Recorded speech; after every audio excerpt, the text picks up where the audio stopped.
Peterloo is set in the 19th century as well as Turner. So what is the appeal of 19th century for you as a filmmaker? As a matter of fact, I've made 3 films in the 19th century because Topsy Turvy was set in the 1880s as well.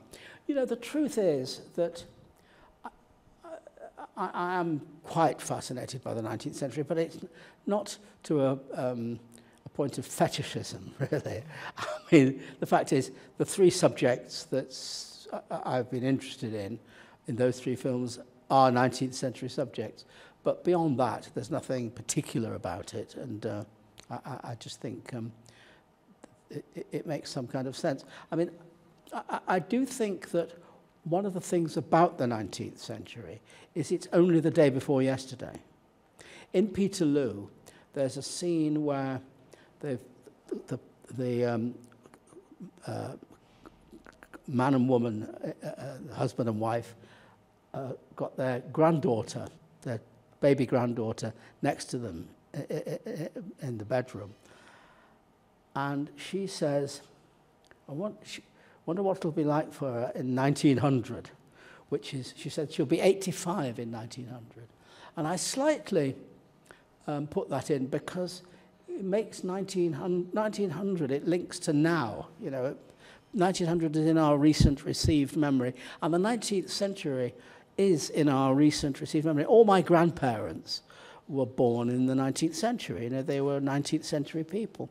So it is a world that's only a slight step behind our own world. You know, the world that I grew up in, certainly. So it's kind of feels, the 19th century feels part of my modern world. I have to confess that I heard about Peterloo Massacre when I was a grown-up. What about you? Did you learn about it at school? No, and I actually grew up in Manchester, very, very near to where it happened. I mean, you could get there on the bus in 15, 20 minutes from where I lived. We didn't know about it. They didn't teach us about it in school. They could have taken us from the kids' school into town and said, this happened here. They never did. So it's a strange thing. It was a secret in a way, although it is a very, historically, it's known to be a famous and important event. In your country, people has fought a lot for the right to vote, and in other countries as well. What is happening in Italy is that especially young people, they do not vote because they don't feel represented by any political party, or just because they don't care, or they give for granted a few things. What about your country? The same is true of Britain.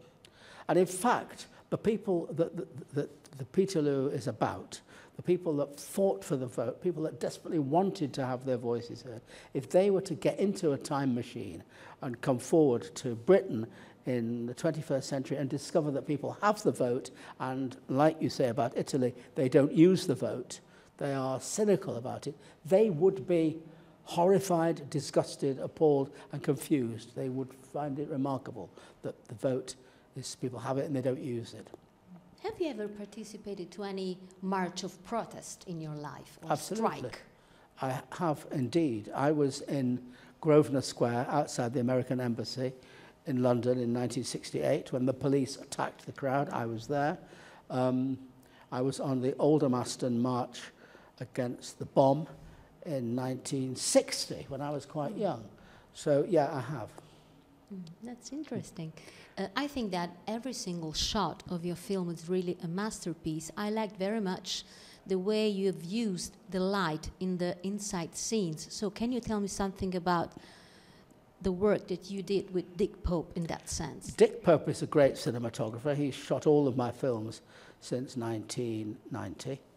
Life is Sweet. He has this great way of making the world both real and beautiful. His work before he started to work with me and make feature films, and I was the first feature filmmaker he worked with, he was a very, very distinguished documentarist. He did a lot of documentaries. Some documentaries he made in very dangerous places. You know, he filmed things that you couldn't film. He hid his camera and all that kind of thing.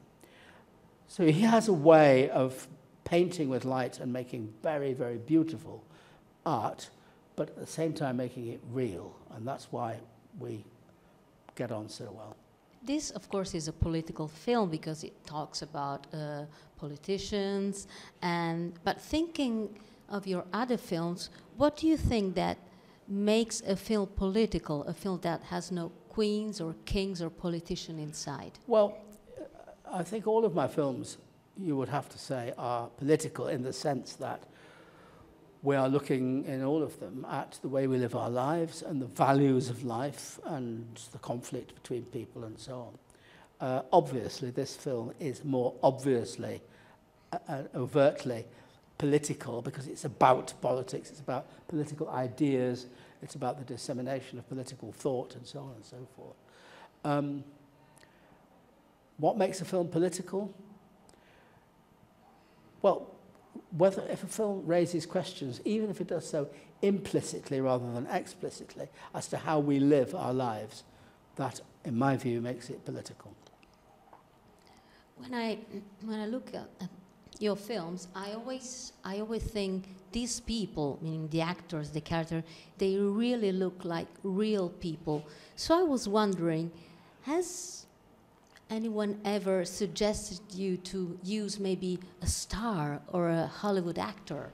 Absolutely. On a number of occasions, my producer has come back from talking to people with money, and they've said, he said, they don't care that there's no script, they don't care, they don't know what the film's about, but they will insist on a Hollywood star. And if you have a Hollywood star, they'll give you as much money as they like. And I say, walk away. Don't want to know. Not interested. Because that's not what it's all about. First of all, I don't want to make a film around somebody that's there for the wrong reasons. And secondly, you know, I like to work with this kind of actors I like to work with who are good at the real world and real people and are committed and can work together and are not egocentric and so on. Anyway, why would I want to work with an American star?